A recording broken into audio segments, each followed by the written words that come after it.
Good morning.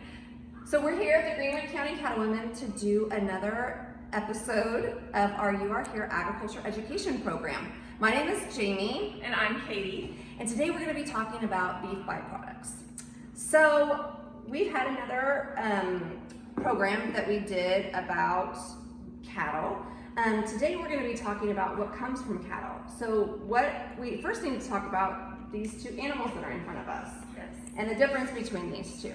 So what are the differences that you see between these two animals?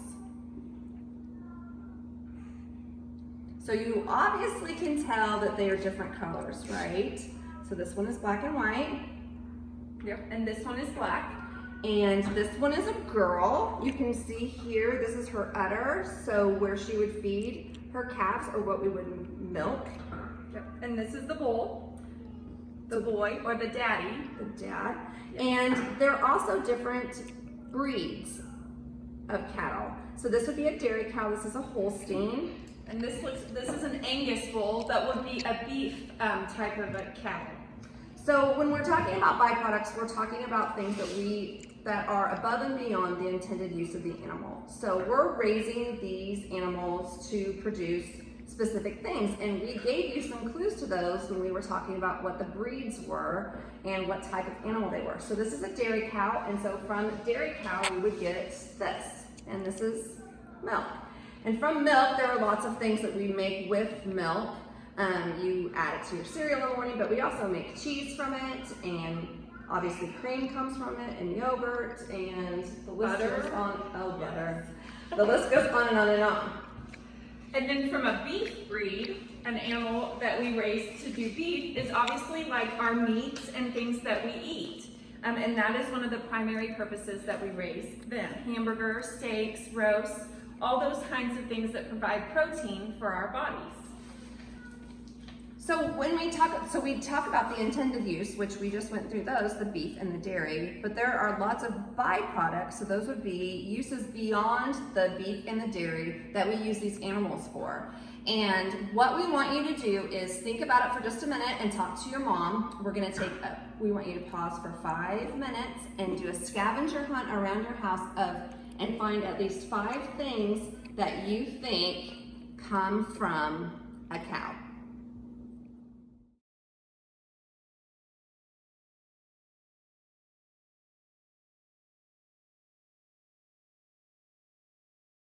So we hope you found 5 things that you think may come from a cow. We are going to show you a few of those things, starting with, anyone know what this is? A cowhide, right? It is the hair on the cow that you can see. On the back of it shows where a lot of leather products come from the cowhide. So these are things that you would think about. You wear a whole lot, a belt, boots. For all the cowboys out there, your chaps or your chinks, whatever you call them. It could be something like the leather on your couch or on the seats in your vehicle. But then there's lots of fun activity type things also. So like a basketball, for example. Yep. And did you know that one cowhide can make 12 basketballs? That's a pretty cool statistic. Another one is a baseball. Summer's coming, baseball will be a lot of fun. 144 baseballs can come from one cowhide. And don't forget about the glove, and a baseball glove, they can make, 12 gloves from a baseball, or from one cowhide. Soccer balls, this is a kid's soccer ball, but a full-size soccer ball, you'd be able to make 18 of these from one cowhide. And 20 footballs, all come from one cowhide. That's pretty cool. So those are some things that just come from the leather that you might think of pretty frequently, but there are a whole lot of things, and I'm gonna actually move this stuff out of the way so you can take these away, that you probably wouldn't think of that come from beef byproducts. And it's a really fun thing. There's thousands of things. These are just a few that we threw together beyond our milk and our beef. So this is something that people have been talking about a whole lot lately. And so toilet paper, actually, one of the ingredients in toilet paper is to, what did you say, Katie? To make it soft, is a beef byproduct. And we all want soft toilet paper. We do. And a lot of, so making it soft, but then there's some food items that you wouldn't think of, like marshmallows or cake batter, gum, there's some gum,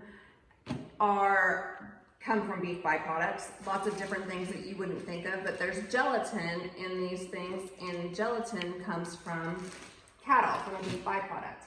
And the gelatin would also be similar to the adhesive that's in a lot of these things that are on the table too. So we have glue sticks, Band-Aids, felt, so like these little ears here, the felt that's in here, this is a byproduct. Parts of games, so like dominoes,